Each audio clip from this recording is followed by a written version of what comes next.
அன்புள்ள நண்பர்களே, இன்று 26/6/2025 மதியம் 2 மணிக்கு புறப்பட்டு திருவனந்தபுரம் மார்க்கமாக நாளை காலை இன்ஷா அல்லாஹ் சவுதி ஜித்தா விமான நிலையம் செல்ல இருக்கிறேன். என்னுடைய லீவு முடிஞ்சு போச்சு.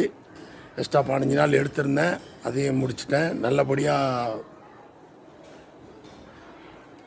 லீவு நாட்களை நல்லபடியாக நான் அனுபவிச்சிருக்கேன் இந்த தடவை. அது மட்டுமல்ல, நிறைய பேர் கால் பண்ணி நிறைய பேர் லைன் கிடைக்கலன்னாங்க. எல்லோருக்கும் நன்றியை தெரிவித்து கொண்டு இப்போது என்னன்னா, இப்போ இந்த இந்தியாவில் நான் எடுத்த வீடியோக்குள்ளே கொஞ்சம் பாக்கி இருக்குது. அதை நான் கண்டிப்பாக போய் அதை போட்ட பிறகு ரெண்டாவது சவுதியில் நான் எடுத்த வீடியோக்களை ரெண்டாவது நான் போடுவேன்னு சொல்லிக்கொண்டு, இறைவனின் துணை கொண்டும் உங்களுடைய ஆசீர்வாதத்தை கொண்டும் யாருக்கும் ஏதாவது பேசியிருந்தால் எல்லோரும் மன்னிக்கணும். புரிதா? அது கண்டிப்பாக கேட்டே ஆகணும். இப்போது நம்ம வண்டியை எல்லா துப்புரவாக கழுவி எடுத்தாச்சு.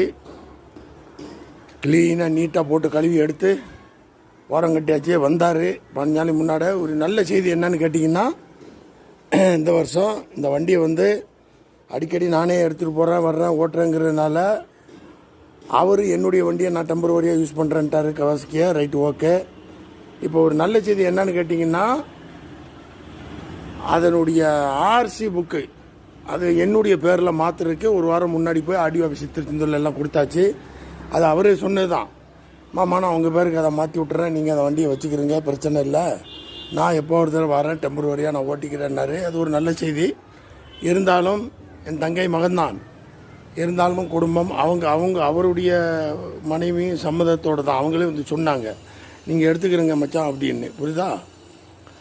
அதனால் நம்ம பேரில் போட்டு எல்லாம் கையெழுத்து போட்டு கொடுத்துட்டு வந்துட்டேன். இன்னும் ஒரு வாரத்தில் அது மாறி நமக்கு வந்துடும். இப்போது பண்ண போகிறேன்னா, தார்ப்பா எங்கே இருக்குது நம்ம பைக்குக்கு உண்டானது, அதை எடுத்து அந்த ஓரமாக என் ஒய்ஃப் வண்டி நிற்கிது, அந்த ஓரம் கட்டிட்டு, இதில் ஒரு முக்கியமான செய்தி, பெட்ரோலை எடுத்துடணும், பேட்டரி அவுத்து விட்ருவோம் நாங்கள். அவ்வளோதான். போன வருஷம் அப்படி தான் அவுத்து விட்டு போனேன். நான் ரெண்டாவது எடுத்துட்டேன், ஸ்டார்ட் ஆகிடுச்சு உடனே. மற்றபடி ஆயிலெலாம் செயினுக்கு அடிச்சிடக்கூடாது. ஏன்னு கேட்டிங்கன்னா, இந்த செயினில் ஓரிங் போட்டிருப்பாங்க. இதுக்கு இன்னும் ஒரு ஸ்ப்ரே ஒன்று இருக்குது, பேர் மறந்துருச்சு. அது 300 ரூபா. அது புரிதா? எந்த விதமான இந்த எடைக்கு இடம் இந்த எடையாக இருக்குது அந்த ஓரிங்கி. அந்த ஓரிங்கில் ஸ்ப்ரேயை தவிர எதுவும் அடிக்கக்கூடாது. புரிதா?